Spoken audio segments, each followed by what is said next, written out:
A few days back, we took a look at the Redmi K70 Pro. Today, let's check out the K70E, the entry point into the Redmi K70 series. Now this one, it's expected to go global as the POCO X6 Pro, with the Redmi Note 13 Pro expected to be the new POCO X6, but I digress. In today's video, let's get the Redmi K70E unboxed and take a look at what Redmi's done here. See if the K70E is a phone you should be excited for. Hey guys, Ash here from C4E Tech. Hope you're having a nice day. Sadly, the selfie camera here, this is also 1080. 1080-60 though, for what it's worth. So this here's the Redmi K70E's box, very similar to what we saw with the K70 Pro. Now there's the HyperOS sticker. Let me go ahead and remove the plastic cover. By the way, this time I went for the base SKU, which is surprisingly 12256. Once you open the box, the first thing you see is again that black insert, which contains a SIM ejector tool, quick start guide, and the updated black case. Now this is the K70E. I went with the green this time, and first impressions, this green appears noticeably paler than the green on the Xiaomi 14s. Now Redmi also sells the K70E in black as well as white. The back's still glass, but here we don't get any of that texture we saw on the K70 Pro. Now returning back to the box, we have a USB Type-A to Type-C cable with orange accents, which is followed by a 90-watt hypercharge adapter. So yes, compared to the Pro, the charger capacity is lower, 90 watts, but the battery capacity is actually higher at 5500 mAh.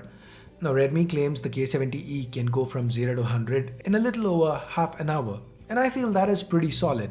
Now this is the part where we usually talk about the build, but in this case, I think that can wait, because for the K70E, the most important part of it is what's on the inside. Redmi's gone with the Dimensity 8300 Ultra for this one, and this is actually a very interesting chip. Now to explain, let me go back to the Redmi K60E.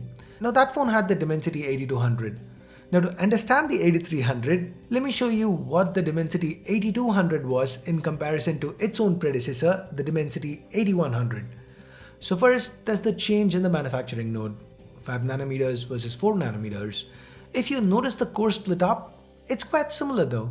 You get the same efficiency cores, the same powerful ones. 3 of those get a 150 MHz boost, with the big one getting a 250 MHz boost. Similarly, when you take a look at the graphics, pretty much the same, but clocked higher, by just 90 MHz. And it's the same DDR5 and UFS 3.1 support, that didn't really change.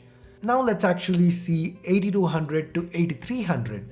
The actual cores being used have changed. Frequency gains are also much higher, 200 MHz for 7 cores, 250 MHz for the big one. Now with the GPU, the architecture is a generation newer, with the frequency over 50% higher. And it doesn't end there. Even with the RAM and storage, the new 8300 now supports the latest LPDDR5X and UFS 4 tech. So the Dimensity 8300 Ultra seems like a major generational leap. Now with actual numbers, the Redmi K70E, it seems to do 1.4 million in Antutu, which in Snapdragon terms, it would slot right in between the 8 Plus Gen 1 and the 8 Gen 2, comfortably beating out the 7 Plus Gen 2. Now if we focus on the CPU part and look at something like Geekbench scores, we can see that the single core score is close to what you get with the 8 Plus Gen 1, but the multi-core score is much higher. It's bang in between the two flagship Qualcomm generations. Now historically, Mediatek's been good with the CPU. It's the GPU that they've had issues with. When you look at the GPU scores on 3D Mark YLF Extreme, first off, pretty decent stability scores, close to 80% is not bad at all.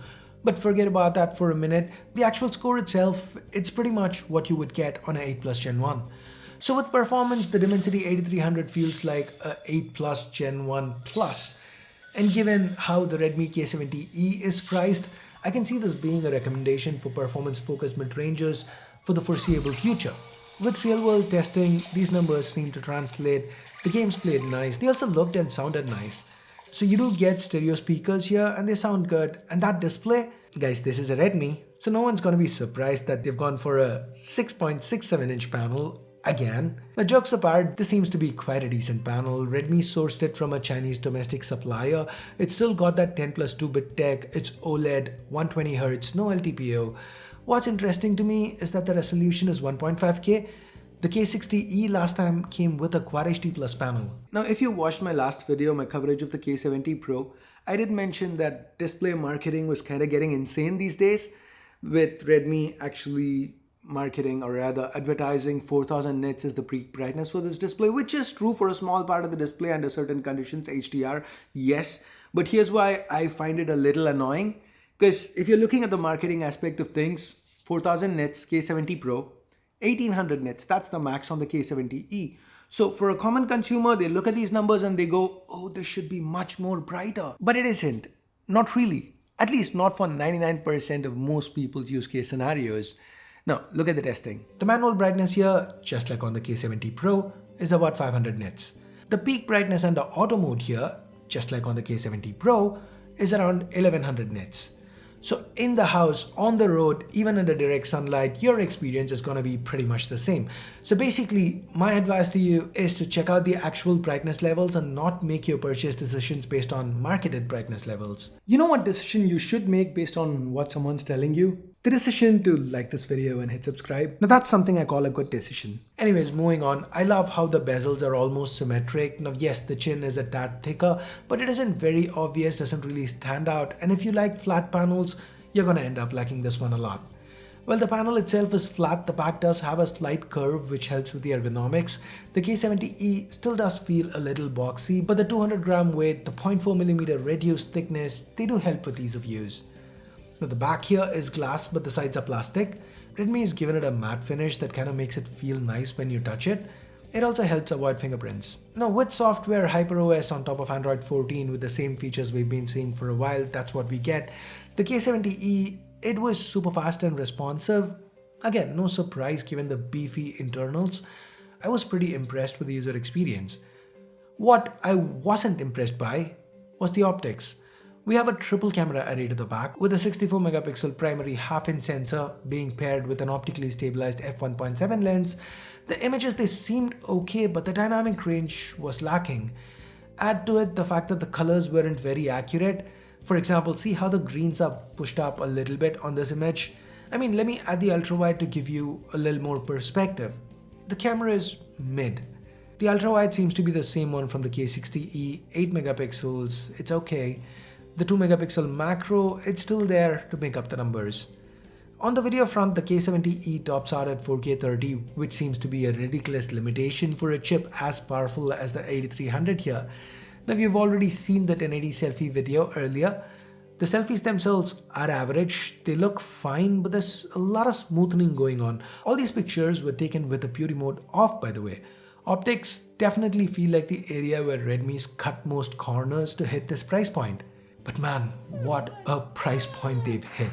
The K70E has launched at 1999 yuan in China.